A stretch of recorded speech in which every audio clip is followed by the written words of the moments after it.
Los obispos miembros de la Conferencia Episcopal de Honduras, al celebrar la asamblea plenaria durante los días del 3 al 7 de junio del presente año, hemos orado, reflexionado y discernido sobre la situación en que se encuentra nuestra patria, con la intención de asumir compromisos que queremos compartir con nuestros hermanos y hermanas en la fe y con las personas de buena voluntad.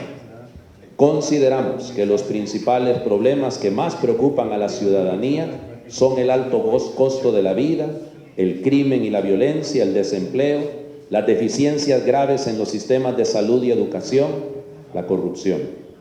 Pero hay otros problemas que son igualmente susceptibles de provocar conflictos, tanto o más graves que los que estamos viviendo en estos días, en referencia a la salud y a la educación.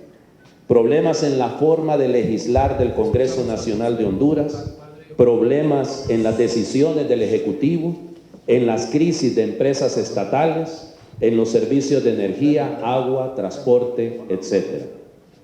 Si cada problema deriva en conflictos como el que ahora estamos viviendo acerca de los sistemas de salud y de educación, y si cada conflicto es manejado con la misma ineficiencia, las consecuencias pueden hundir a Honduras en una crisis muy difícil de superar. Por eso, se hace aún más dolorosa y comprensible la indignación de la mayoría de la población, el sufrimiento de los más pobres, la decepción de los jóvenes, el miedo de los migrantes, la angustia de los enfermos, la impotencia frente a la corrupción y la impunidad, el cansancio de quienes luchan por una Honduras mejor sin ver resultados. Creemos que la gravedad que adquieren muchos conflictos se debe, en primer lugar, a la forma incorrecta con que los manejan los poderes del Estado, en algunos casos siendo los causantes del problema, y en otros por no saber resolverlos con los recursos propios de una democracia participativa, y dejando que el paso del tiempo haga que se resuelvan por sí mismos, cuando en realidad solo se agudiza su conflictividad. Otro ingrediente que agrava los conflictos es la politización que los complica aún más, introduciendo dobles agendas y empañando la claridad de los objetivos por los que se lucha. No dudamos de que las manifestaciones de protesta tienen la intención de ser pacíficas, pero permitir la infiltración de elementos violentos demerita la finalidad que persiguen y conculcan otros derechos de la población que también deben ser garantizados. La responsabilidad de la policía es garantizar el orden y la seguridad de toda la población. Sin embargo, algunas actuaciones policiales pueden calificarse como de fuerza desproporcionada y con esto añaden otro elemento de gravedad a los conflictos. Nos preocupa en gran manera el futuro de nuestra Honduras, al pensar que si problemas coyunturales no saben resolverse adecuadamente, ¿cómo podremos resolver aquellos que por ser estructurales exigen un serio ordenamiento de todos los elementos de que consta un Estado de Derecho? Una constitución violada cuantas veces convenga, unos poderes que no son para nada independientes, un Congreso que se ha convertido en un teatro de pésimos actores, dándole la espalda al pueblo. La necesidad de un poder electoral que garantice la transparencia de los sufragios y destierre de una vez por todas los delitos electorales. Unas instituciones del Estado quebradas por la corrupción, una paralización de la economía, sobre todo en el agro, una vergonzosa venta de los bienes naturales de nuestra tierra, una falsa reforma del Código Penal que simplemente lo convierte en un instrumento de protección a los corruptos y narcopolíticos, con apariencia de ser mejor por el hecho de endurecer las penas a los supuestamente más peligrosos, que acostumbran a ser los jóvenes marginados y los pobres desesperados por subsistir. Esto y mucho más hace brotar de nuestros corazones un basta ya. Es necesario enderezar la marcha de Honduras desde el compromiso de rescatar unos valores éticos que se han ido perdiendo o debilitando en la medida en que las crisis no han sido debidamente solucionadas. Nos preocupa grandemente la decadencia moral en que está cayendo nuestro país. Nunca es lícito hacer el mal para obtener un bien. El respeto a la ley.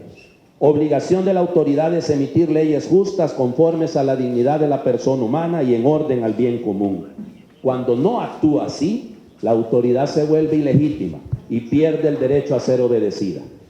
Educar en el conocimiento y respeto a las leyes es una tarea pendiente y urgente a todos los niveles, incluyendo a los mismos legisladores, para que dejen de aprobar lo que ni siquiera han leído o comprendido. La confianza, la que se ha ido perdiendo y que consiste en la esperanza firme en lo bueno que hay en las personas y en las instituciones. La decepción que pueden provocar muchas situaciones conflictivas no ha de llevarnos a creer que no nos podemos fiar de nadie o desconfiar de todo. El Salmo 37 nos hace esta invitación: confía en el Señor y haz el bien, establécete en la tierra y mantente fiel. La ética política. Una democracia sin valores se convierte con facilidad en un totalitarismo visible o encubierto, como demuestra la historia. Esto es una frase del 80º Annus del número 46 del Papa San Juan Pablo II. La honorabilidad de la autoridad política y el derecho a hacerse respetar por el pueblo depende de que sean moralmente rectos los fines que persigue y los medios que utiliza para ello. Con frecuencia, las manifestaciones de protesta de la sociedad no son para atacar a los políticos, sino para defenderse de ellos y de sus abusos. La verdad no es un producto decidido por la mayoría y condicionado por los intereses y acuerdos políticos. La convivencia social es ordenada y respetuosa del ser humano cuando se fundamenta en la verdad. Por eso la búsqueda de la verdad fundamenta el verdadero diálogo. El diálogo. La solidaridad como fruto de la preocupación de unos por otros nos acerca al diálogo como camino e instrumento de la búsqueda de una comprensión mutua que facilite rebajar tensiones y encontrar en medio de conflictos posibilidades de acercar posiciones y de ver con mayor claridad dónde está el bien común. Dialogar no es obtener a toda costa lo que yo pienso, es buscar juntos qué es lo mejor para el bien común. El diálogo fracasa cuando alguien no quiere escuchar por creerse poseedor de la verdad. Queremos hacer un llamado a las instituciones del Estado para que por las mismas facultades que les concede la ley y el sistema republicano, cumplan con sus deberes. Queremos hacer un llamado a toda la sociedad para que desde la realidad en que vive cada persona y cada grupo, considere la necesidad de sumarse a la búsqueda de caminos de solución para Honduras, sea por medio de pactos, acuerdos, reformas, plataformas, el plebiscito o el referéndum, leyes de iniciativa ciudadana, etc. Vayamos tomando conciencia de que sí es posible un cambio para mejorar y el compromiso de lograrlo solidariamente. Nosotros como cristianos queremos confiar este proceso a la historia de Honduras, a la Madre del Señor, Nuestra Señora de Suyapa, a cuyo amor e intercesión nos acogemos. Dado en Tegucigalpa, al 6 de junio del 2019. Conferencia Episcopal de Honduras. Bien, entonces, de la Conferencia Episcopal de nuestro país, leído por su portavoz, el Padre Juan Ángel López.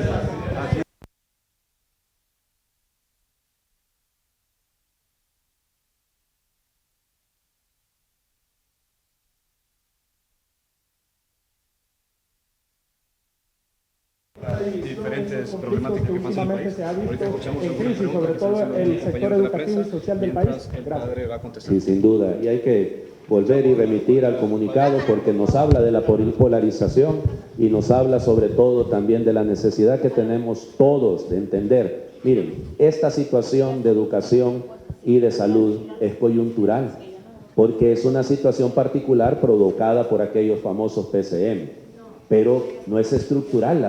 El problema estructural no lo estamos atacando, no estamos atacando las raíces que están originando toda esta conflictividad. Y eso es porque, insisto, le estamos dejando pasar. La polarización política, y yo diría más que polarización, fragmentación. Polos son únicamente dos, pero en Honduras estamos lamentablemente muy fragmentados. Nelson Soto de HCA. Muchas gracias. Buenas tardes, padre Juan Ángel López. Se continúa preguntando. Este mensaje de la conferencia episcopal prácticamente ha hecho un reflejo de toda la situación que pasa en nuestro país y en los tres poderes del Estado. Como Iglesia Católica, a través de la conferencia episcopal, ¿cuál va a ser el papel que va a jugar la Iglesia Católica en sí? El papel que siempre le corresponde a la Iglesia, ser de alguna manera la que llama la conciencia a todos. No nos corresponde la política partidista y no nos corresponde tampoco bajo ninguna circunstancia intervenir en los poderes del Estado. Pero es nuestro deber desde la ética, porque siempre nos dicen que los curas se callen, que se queden en la sacristía. Somos ciudadanos y amamos este país. Y es nuestra responsabilidad desde donde estamos de servir y en la búsqueda del bien común, como tantas veces lo señala. ¿Cuál es el papel de la conferencia? Insisto, señalar desde la reflexión y la oración, lo escucharon. Por eso es que algunos de ustedes reclaman, pero ¿y por qué la Iglesia no habla? Porque la Iglesia antes de hablar debe reflexionar para maduramente presentar algo. Si no, se vuelve sencillamente una reacción y no le sirve al país reacciones. Reacciones tenemos muchísimas y por eso estamos como estamos.